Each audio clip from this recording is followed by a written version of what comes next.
जय जगन्नाथ। कहतु केमिति अछंती। पुणी थरे इच्छा शक्ति चैनल को आपण मानकु बहुत बहुत स्वागत। आज आम ए वीडियो रे जानिबा कि रामचरित मानस घरे रखिबा द्वारा आमर कौन सब हेई थाए आउ रामचरित मानस किपरि भाबरे आमे पाठ करिबा दरकार आउ रामचरित मानस पाठ करिबा द्वारा हमकु की लाभ प्राप्त होई थाए। आज्ञा हां, रामायण खाली एक महाकाव्य किंबा धार्मिक शास्त्र नुहे बरं एक जीवन दर्शन। रामायण धर्मर रास्ता रे आमको शिक्षा दे थाए, आमर जीवन जीवार ठीक रास्ता देखाई थाए। तेणु आपण को विनम्र अनुरोध वीडियोटी को पूरा निश्चय शुणंतु आ पूरा ध्यान सहकारे यार मर्म को बुझंतु। रामायण लेखा जाइथिबा शिक्षा आपण को प्रत्येक परिस्थिति रे लड़िबा सिखाई देबो आउ आपणक भितरे शांति पॉजिटिविटी आउ पेशेंस को मध्य बढ़ाई देबो। सेति पई आपण माने ए वीडियोटी को अधारु न छाड़ी संपूर्ण सुनिबा पई चेष्टा करंतु। तेबे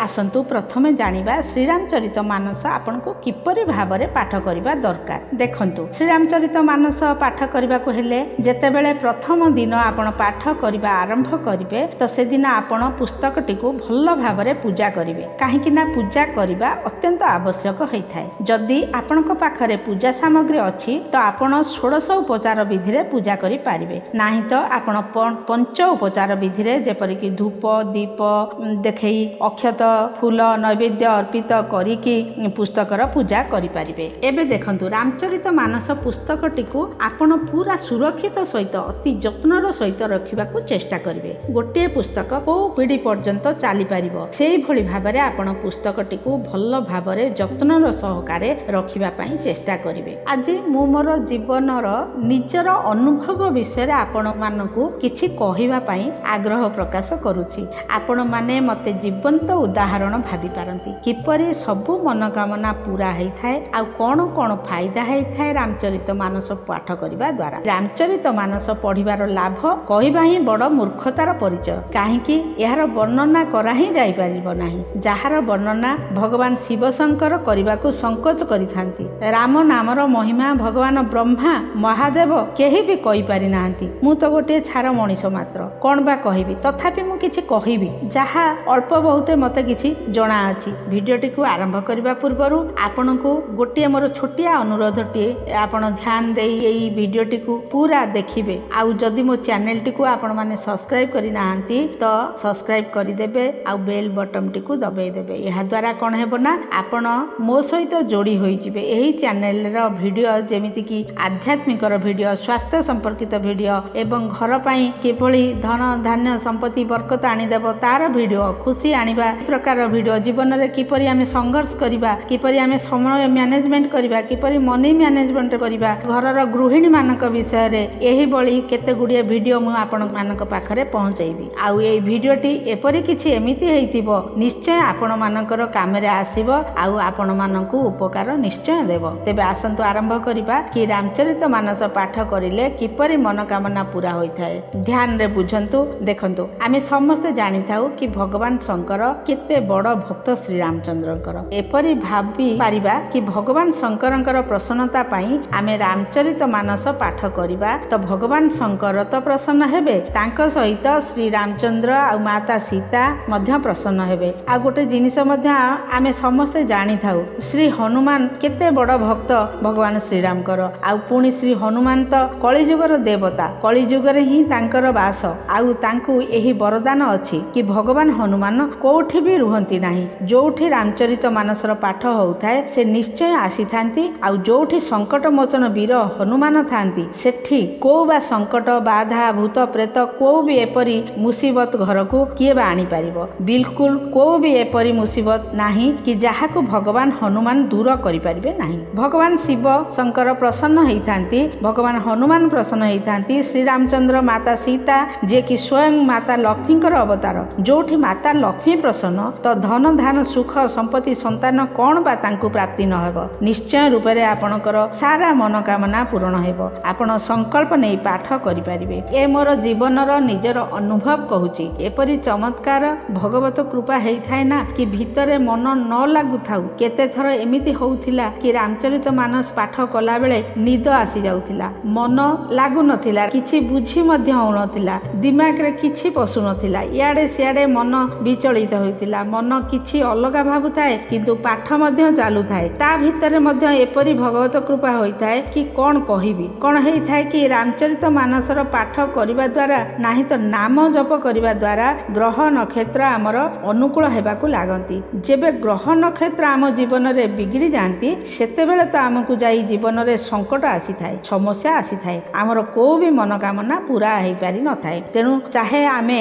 मन न लगेई पढ़ू कि मन लगेई पढ़ू ता द्वारा ग्रह नक्षत्र निजकु निजे बालांस हो जाती संतुलित हो जाती ता फल रे आमर मनोकामना पूरा हेबाकू लागि थाए जीवन रो सबु समस्या समाप्त हेबाकू लागि थाए आमको जणा पड़ी न थाए कि आमर तो रामचरित मानस पाठ पढ़िबारे मन लागु नथिला आउ पुणी सबु समस्यार समाधान सबु मनोकामना आमर पूरा किपरि हे गला किंतु एपरि नुहे कि आपण बिना धैर्य रे गोटे मास पढ़िले पुणी कहिले कि गोटे मास तो पूरा हे गला काहे किछि मनोकामना तो मोर पूरा हेलानी केते लोक एई परि मध्य भाबी थांती तांको बहुत जल्दी थाए तापरे से व्यतिव्यस्त होई पुणी सेई पाठटी को सेई अधारे ही छाड़ी देई थांती देखंतु आपण जदि गोटे मंची पोतिबे ताको प्रतिदिन खोली करी देखिबे तो से मध्य छड़ी जीवो पची जीवो आपण प्रतिदिन खोलिकी देखिबे पुणी पोतिबे नाई किछि समय धैर्य रखंतु आउ अपेक्षा करंतु देखिबे दिने से गछ उठिबो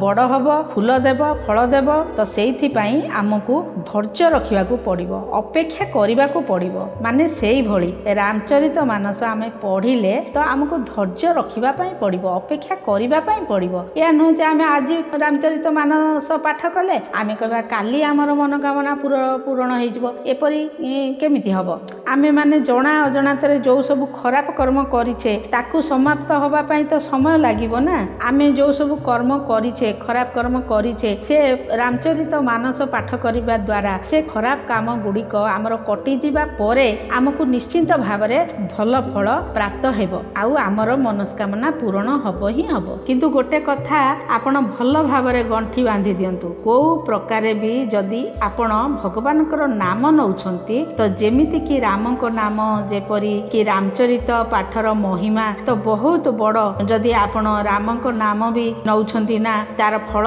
केबे भी बेकार जीवनी से पूरा आपणकर संचय खातारे संचय हेई रही जाय थाए तार फल आपणको मिलिबो ही मिलिबो से केबे भी बेकार जीवनी केते थर कोन हेई थाए ना किछि एपरी मनोकामना पूरा होई पारे नाही जेपरी कि आपण भगवान को मानसिक करी मागुचंती सरकारी चाकरी मिली जाऊ जदि आमर भाग्य भागवत कृपारू कौनसी पुण्य काम फलरू 1.5 लाखर चाकरी अच्छी आउ आमे मागुछंती 20,000 आमको तो जना नाही जदि नियारे गोटे छोट छुआ आंगुठी पुरौछि तो ताकू जना नाही कि तार आंगुठी जळी जीवो बोली सेही भली आमको तो जना न थाए आमर लाभ कोउथरे भगवान को जना थाए सेथि पई भगवान सरकारी चाकरी दियंती नाही आमर मनर इच्छा पूरा करंती नाही किंतु किछि भल ही आम पई रखि थांती तो सेथि पई आमको अपेक्षा करिबाकू पड़िबो सेथि पई आमको भगवानଙ୍କ उपरे भरोसा एवं विश्वास रखिबा पई पड़िबो कि जहाँ भी करिवे भगवान आम पई किछि खराब करिवे नाही विश्वास रखंतु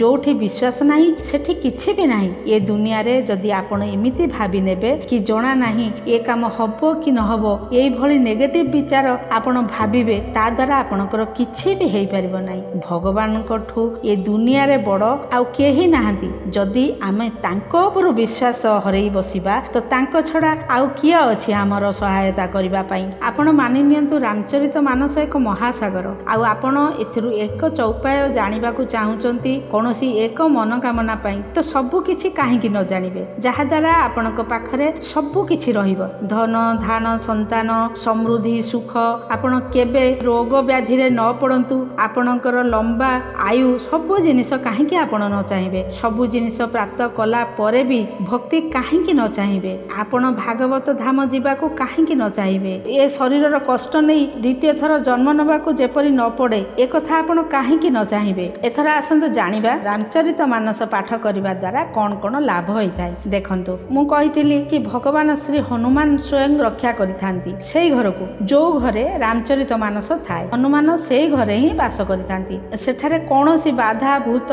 प्रेत भली परिशान आसी न थाए आउरी मध्य ସେଠାକୁ ଯମଦୂତ ଆସିବାକୁ ମଧ୍ୟ ଡରିଥାନ୍ତି, ଯୋଉଠିକି ହନୁମାନ ବାସ କରିଥାନ୍ତି। ଆଉ କୋଉଠି ହନୁମାନ ବାସ କରିଥାନ୍ତି? ଯୋଉଠିକି ରାମଚରିତ ମାନସ ପ୍ରତିଦିନ ଟିକେ ନା ଟିକେ ପଢା ହଉଥାଏ। କାହିଁକି ନା ଭଗବାନ ହନୁମାନ ସେ ଘରକୁ ରକ୍ଷା କରିଥାନ୍ତି। ସେଇଥିପାଇଁ ଆପଣ ରାମଚରିତ ମାନସ ପାଠ କରୁଛନ୍ତି ତ ଅକାଳ ମୃତ୍ୟୁ ଭଳି କୌଣସି ପ୍ରକାର ସଙ୍କଟ ମଧ୍ୟ ଆପଣଙ୍କ ଘରକୁ ଆସିବା ପାଇଁ ଡରିବ। ଏତେକ ପରେ ରାମଚରିତ ମାନସ ଘର ଭିତରେ ସୁଖ ଶାନ୍ତି ସର୍ବଦା ରଖିଥାନ୍ତି। ତା ମାନେ ନୁହେଁ କି ଖାଲି ଆମେ ରାମଚରିତ ମାନସ ପୁସ୍ତକଟିକୁ ଘରେ ରଖିବା ଆଉ ତାର ପାଠ କରିବା ନାହିଁ, ତାର ପୂଜା କରିବା ନାହିଁ। କେବେ ବି ଆପଣ ଏପରି ଭୁଲ କାମ କରନ୍ତୁ ନାହିଁ। ରାମଚରିତ ମାନସ ଆମକୁ ଜୀବନ ଜୀଇବାର ତରିକା ଶିଖାଇଥାଏ। କାହା ସାଙ୍ଗରେ କିପରି ବ୍ୟବହାର ରଖିବେ ଆଉ ଭିତରୁ ଖୁସି ରହିବାର ସନ୍ତୋଷ ମିଳିଥାଏ କିପରି, ରାମଚରିତ ମାନସ ପାଠ କରିବାରେ ଆମକୁ ଏସବୁ କଥା ଜାଣିବାକୁ ମିଳିଥାଏ। ରାମଚରିତ ମାନସ ପଢିବାର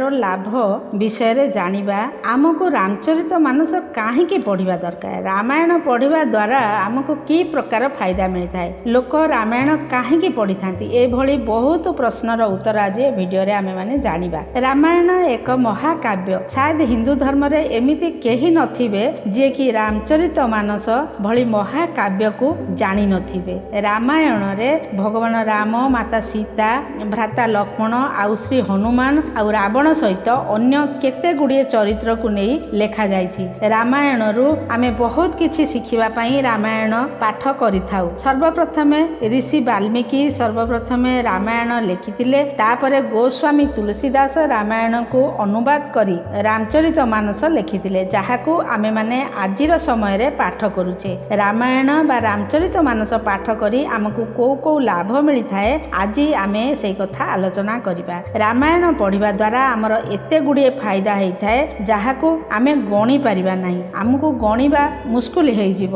ରାମାୟଣ ପଢିବା ଦ୍ୱାରା କୌଣସି ପ୍ରକାର ବାଧା ସଙ୍କଟ କି କୋଉ ପ୍ରକାରର କ୍ଷତି ଆମ ସାଙ୍ଗରେ ହେଇନଥାଏ। ରାମାୟଣରେ ଏତେ ଗୁଡ଼ିଏ ଫାଇଦା ହବାର କାରଣ ଆମେ ଆଜି ଭଲ ଭାବରେ ଜାଣିବା। ପୁରା ତ ସବୁ ଜାଣିପାରିବା ନାହିଁ, କିନ୍ତୁ ଚେଷ୍ଟା କରିବା କିଛି ଫାଇଦା ବିଷୟରେ ଆଜି ମୁଁ ଆପଣମାନଙ୍କୁ ଜଣେଇ ପାରିବି। ଆପଣ ରାମାୟଣରେ କୁହାଯାଇଛି କି ଯୋଉ ବ୍ୟକ୍ତି ରାମାୟଣ ପାଠ କରିଥାଏ ସେ ବ୍ୟକ୍ତି ଭିତରୁ ଆଉ ତା ଘରୁ ସବୁ ପ୍ରକାରର ଦରିଦ୍ରତା ଦୂର ହୋଇଯାଇଥାଏ। ଆହୁରି ମଧ୍ୟ ଯୋଉ ବ୍ୟକ୍ତି ନିୟମିତ ପାଠ କରିଥାଏ ତ ତା ଘରେ ମହାଲକ୍ଷ୍ମୀଙ୍କର ବାସ ହୋଇଥାଏ ଆଉ ତାଙ୍କୁ କେବେ ବି ଧନର ଚିନ୍ତା ପରିଶାନ କରିନଥାଏ। ରାମାୟଣ ପାଠ କରିବା ବ୍ୟକ୍ତିଙ୍କ ଘରେ ସଦା ସର୍ବଦା ଖୁସି ଭରି ରହିଥାଏ, ସାଥିରେ ଭଗବାନଙ୍କର କୃପା ମଧ୍ୟ ବନି ରହିଥାଏ। ରାମଚରିତ ମାନସ ପଢିବା ଦ୍ୱାରା ଗଙ୍ଗା ସ୍ନାନ ଠାରୁ 100 ଗୁଣା ବେଶୀ ପୁଣ୍ୟ ପ୍ରାପ୍ତି ହେଇଥାଏ। ଆପଣ ଶୁଣିଥିବେ କି ଗଙ୍ଗା ସ୍ନାନ କରିବା ଦ୍ୱାରା ଆମେ ମୋକ୍ଷ ହେଇଥାଉ, ଆମକୁ ପୂର୍ଣ୍ଣ ଫଳ ପ୍ରାପ୍ତି ହୋଇଥାଏ। ସେଇଥିରୁ ଆପଣ ଅନୁମାନ ପାଇପାରିବେ କି ରାମଚରିତ ମାନସ ପଢିବା ଆମ ପାଇଁ କେତେ ଫଳପ୍ରଦ ହୋଇଥାଏ। ଆମେ ସମସ୍ତ ପାପରୁ ମୁକ୍ତି ପାଇଥାଉ। ଆମ ଭିତରେ ପାପ ଅଛି, ସେଥିପାଇଁ ଆତ୍ମା ବାରମ୍ବାର এই ପୃଥିବୀ ଲୋକରେ ଜନ୍ମ ନେଇଥାଏ। ଯଦି ଆମେ ସମସ୍ତ ପାପରୁ ମୁକ୍ତ ହୋଇଯିବା ତ ଆମର ଆଉ କୌଣସି ପୁନର୍ଜନ୍ମ ହେବ ନାହିଁ। ଏପରି ମନା ଯାଇଥାଏ କି ଯୋଉ ଘରେ ପ୍ରତିଦିନ ରାମାୟଣ ପାଠ କରାଯାଏ ସେଠାରେ ଶ୍ରୀ ହନୁମାନ ସର୍ବଦା ବିରାଜମାନ ରହିଥାନ୍ତି। ଶ୍ରୀ ହନୁମାନଙ୍କ କୃପା ବନି ରହିବା କାରଣରୁ କୋଉ ବି ଖରାପ ଶକ୍ତି ସେ ଘରର କୌଣସି କ୍ଷତି କରିପାରେ ନାହିଁ। ଯୋଉ ଘରେ ନିୟମିତ ରାମାୟଣ ପାଠ କରାଯାଏ, ଯିଏ ରୋଜ ରାମାୟଣ ପାଠ କରିଥାନ୍ତି ତାଙ୍କୁ ଭଗବାନ ଶ୍ରୀରାମଙ୍କର ପ୍ରିୟ ଭକ୍ତ ଭାବରେ ଗଣା ଯାଇଥାଏ। ଏପରି ଭକ୍ତ ସବୁବେଳେ ଭଗବାନ ଶ୍ରୀରାମଙ୍କ ହୃଦୟ ପାଖରେ ଥାନ୍ତି। ରାମାୟଣ ପାଠ କରିବା ଦ୍ୱାରା ଶରୀର ସୁସ୍ଥ ରହିଥାଏ ଆଉ ସର୍ବଦା ମନକୁ ଶାନ୍ତି ମିଳିଥାଏ। ରାମାୟଣ ପଢିଲେ ଆମେ ମର୍ଯ୍ୟାଦା ପୁରୁଷୋତ୍ତମ ଶ୍ରୀରାମଙ୍କ ବିଷୟରେ ଅଧିକରୁ ଅଧିକ ଜାନକାରୀ ପ୍ରାପ୍ତ କରିଥାଉ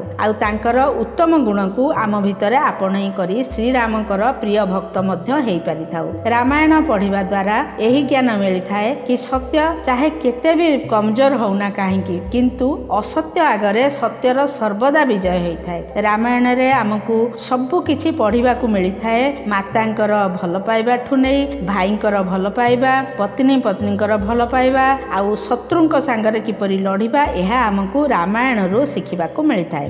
ରାମାୟଣ ପଢିବାର ଏତେ ଗୁଡ଼ିଏ ଫାଇଦା ଅଛି କି ଏ ଛୋଟ ଭିଡିଓରେ ସବୁତକ କୁହାଯାଇ ପାରିବ ନାହିଁ, କିନ୍ତୁ ଯୋଉ ଗୁଡ଼ିକ ମୁଖ୍ୟ ରୂପରେ ଫାଇଦା ସେଇଗୁଡ଼ିକ କହିବାକୁ ମୁଁ ଚେଷ୍ଟା କରିବି। ଏହା ଛଡ଼ା ଆଜିକାଲି ଭାଗଦୌଡ଼ ଭରା ଜୀବନରେ ସମୟ କାହାରି ପାଖରେ ନାହିଁ ତଥାପି ସେଇ ସମୟ ଅଭାବ ଭିତରେ ସେଇ ବ୍ୟସ୍ତବହୁଳ ଜୀବନ ଭିତରେ ଆପଣ ସମୟ ବାହାର କରି ପ୍ରତିଦିନ କମ ସେ କମ 5 ମିନିଟ ରାମାୟଣ ପଢ଼ିପାରିବେ ତ ଆପଣଙ୍କୁ ବହୁତ ଲାଭ ମିଳିବ। ଯଦି ଆପଣଙ୍କ ପାଖରେ ବେଶୀ ସମୟ ଅଛି ତ ଆପଣ ରାମାୟଣର 20ରୁ 25ଟି ଚଉପାଇ ପ୍ରତିଦିନ ପଢ଼ିପାରିବେ। ଏଥର ଆସନ୍ତୁ ଜାଣିବା ଯୋଉ ଘରେ ରାମଚରିତ ମାନସ ଥାଏ ସେ ଘରର କି କି ଉପକାର ହେଇଥାଏ। ଯୋଉ ଘରେ ରାମଚରିତ ମାନସ ରହିଥାଏ ସେ ଘରେ କେବେ ବି ଭୂତ ପ୍ରେତ ଆଉ ପିଶାଚର ବାସ ହୋଇନଥାଏ। ସେଥିପାଇଁ ରାମଚରିତ ମାନସ ଘରେ ରଖିବା ନିହାତି ଦରକାର। ଘରେ ଶ୍ରୀ ରାମଚରିତ ମାନସ ପୁସ୍ତକ ପାଖରେ ଦେଶୀ ଘିଅର ଦୀପ ଜଳାନ୍ତୁ। ଯଦି ଆପଣ ପ୍ରତିଦିନ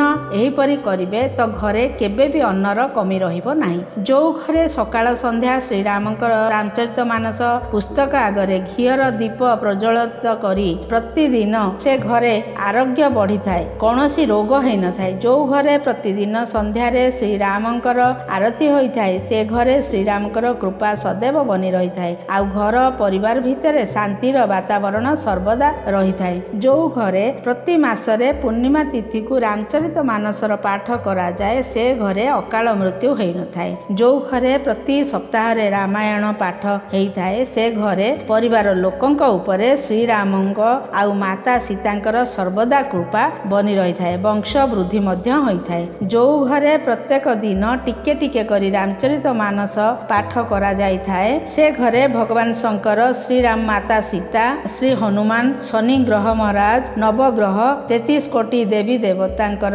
ସର୍ବଦା କୃପା ରହିଥାଏ।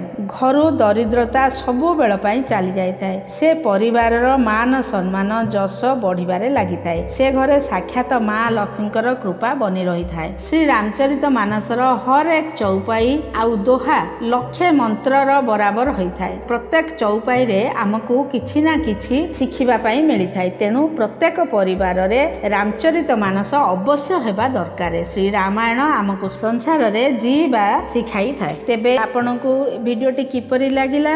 ଆଜିର ଭିଡ଼ିଓଟି ଏତିକିରେ ରଖିବା। ପୁଣି ଜଲ୍ଦି କଥା ହେବା ପର ଭିଡ଼ିଓରେ। ସେତେବେଳେ ଯାଏ ଆପଣ ଖୁସି ରୁହନ୍ତୁ, ବ୍ୟସ୍ତ ରୁହନ୍ତୁ ଆଉ ସର୍ବଦା ସୁସ୍ଥ ମଧ୍ୟ ରୁହନ୍ତୁ। ଜୟ ଜଗନ୍ନାଥ।